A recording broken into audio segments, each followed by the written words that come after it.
What's up, y'all, and welcome back to the Aray Show. In today's video, I'm going to break down my favorite investment strategy of all time and one of the most popular investment strategies out there, dividend growth investing. If you don't know what dividend growth investing or DGI, stay tuned and I got you. I'm going to do my best to break down what it is, why an investor would want to adopt strategy, and how you can get started with it. I'll also try to touch bases on the advantages and disadvantages of DGI. And so with that, cue the intro.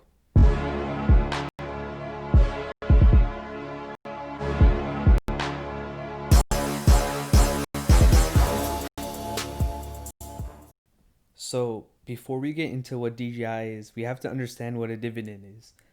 Companies have a choice of what they want to do with their revenue. They can either one, reinvest it back into their company, two, they can pay down their debt if they have any debt, or three, they can reward shareholders for investing in them through dividends.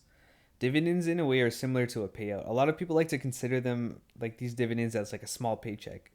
So, with that paycheck, you can either keep it for yourself or you can reinvest it back into the stock market. One important thing to know is that technically dividends are never owed to a shareholder, but for the most part, they are consistently paid out. Not all companies will pay these dividends, but it's typically the bigger and more healthier, more stable companies that pay these dividends, and that's what helps these companies consistently pay out these dividends.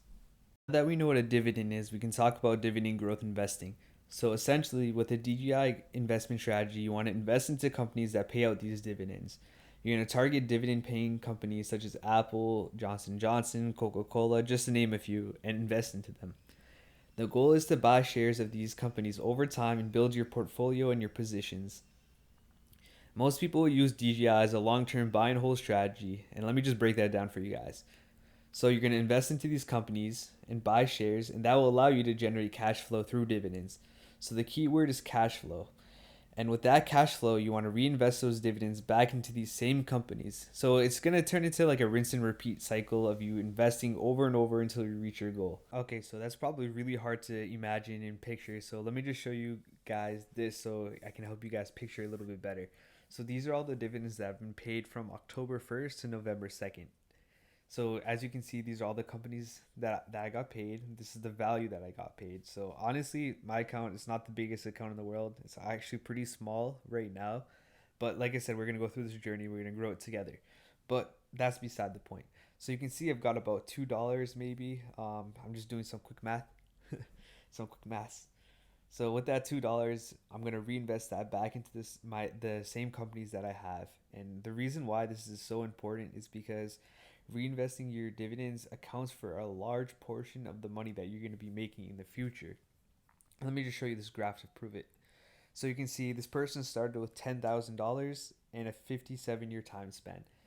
So when they didn't reinvest those dividends, it was only $460,000, which is a huge growth from 10,000. Like anybody would be happy with that amount of return.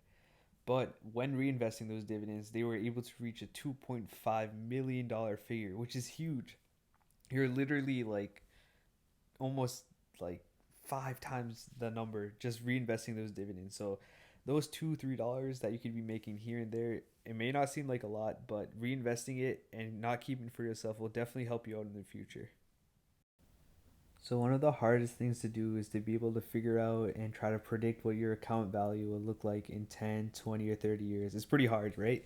So thankfully there's something called a dividend calculator where you can kind of get an estimate of what your account value will look.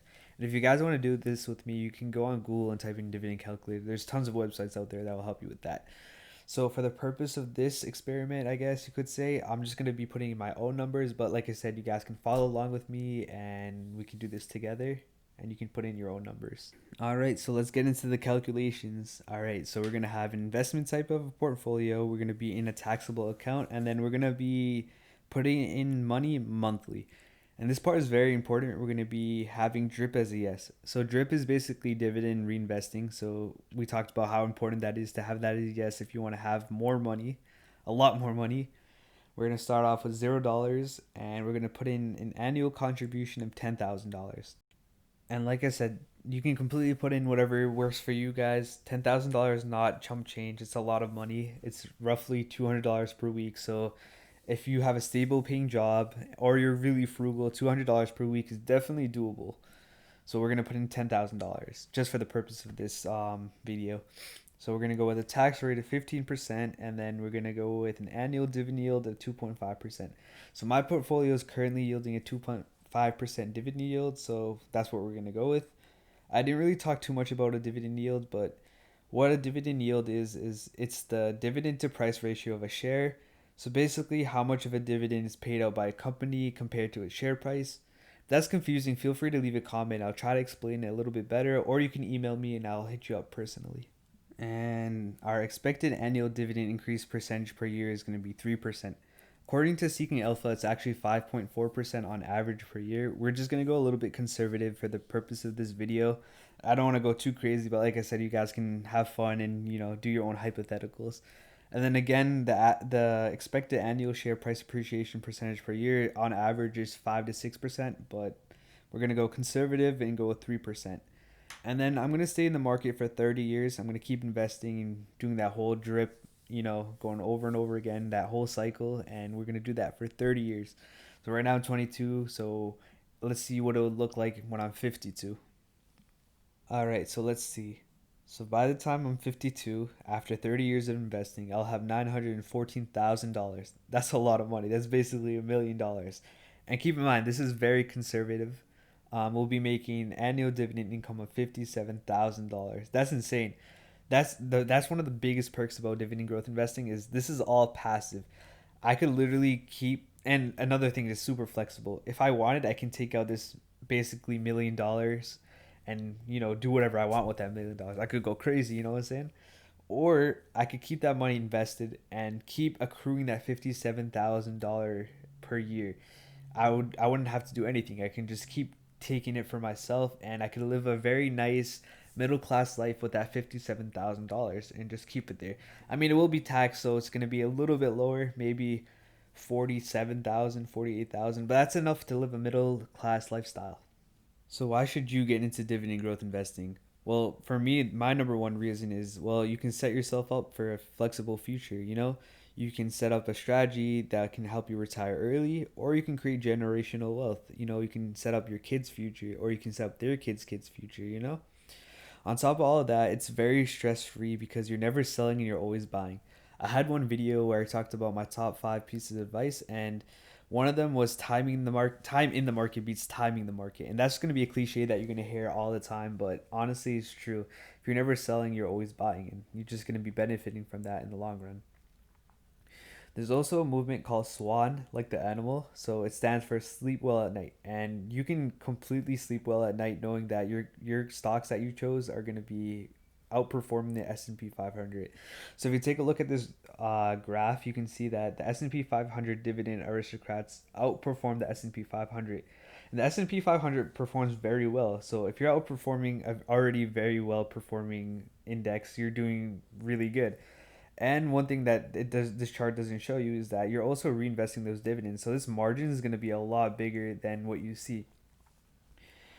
One thing I didn't talk about is dividend aristocrats. So those are basically companies that have been increasing their dividends for 25 consecutive years. So that's just awesome. And on top of that, most of the companies that provide dividends, those companies are going to be really reliable, they're going to be profitable, and they're going to be safe for the most part. They're also very unlikely to cut or suspend their dividends in a recession.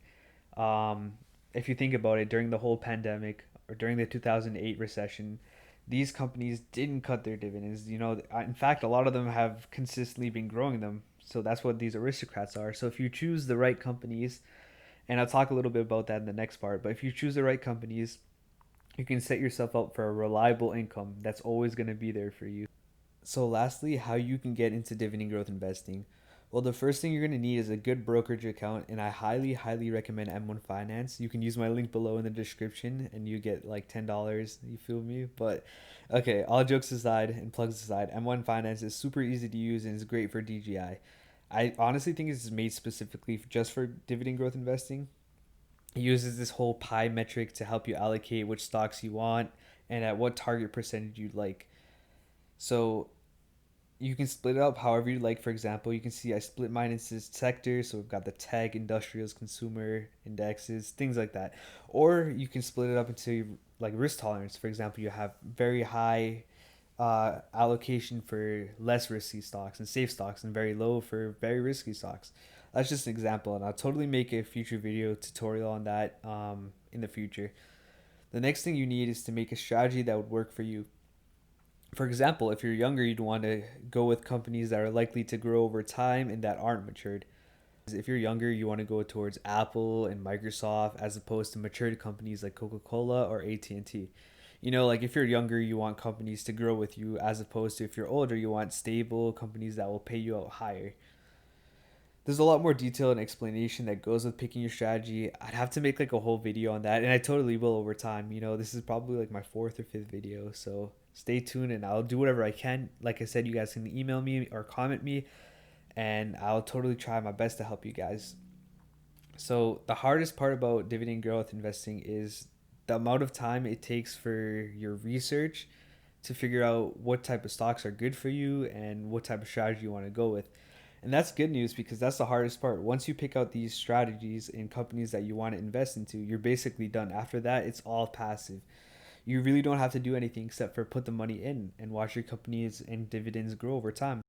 And one tip that can help you with that is you can actually subscribe to websites like Seeking Alpha, where you can actually import your portfolio here and then you subscribe to it. They'll send you emails when there's, like reasonable news such as like acquisitions, dividend increases, and things like that, so you can make the rightful adjustments that you need. Like I said, for the most part, you're really not selling your companies at all, but there might be a time where there's something fundamentally wrong or something that changed fundamentally in your company that leads to you selling it. For example, I sold out of my energy stocks just because there was a whole problem that I saw with the energy sector, and I'll explain that in a future video. I can do a whole video on that. But this is just like a quick tip to help you guys and let you guys know that you can always make adjustments. You can always monitor it this way. And honestly, for the most part, if you pick really safe stocks, you're not going to even need to do this. So with that, that's all I've got for you guys for dividend growth investing. I know this video was really long and had a lot of information, so leave a comment, email me, or DM me if you have any questions, and I'll be happy to help. I apologize if my voice sounded weird or raspy. I've been feeling these allergies. I promise it's not what you guys think it is, hopefully. With that, I appreciate y'all for watching. If you got any value from this video, please feel free to like and subscribe. And also be sure to check out my basketball podcast. I run it with a couple of my friends. We're on YouTube, Spotify, Apple, and Google Podcasts at the East Coast Browncast. I'll probably leave a link in the description so you can check it out there. And with that, I hope you guys have a good one. And remember, everybody eats.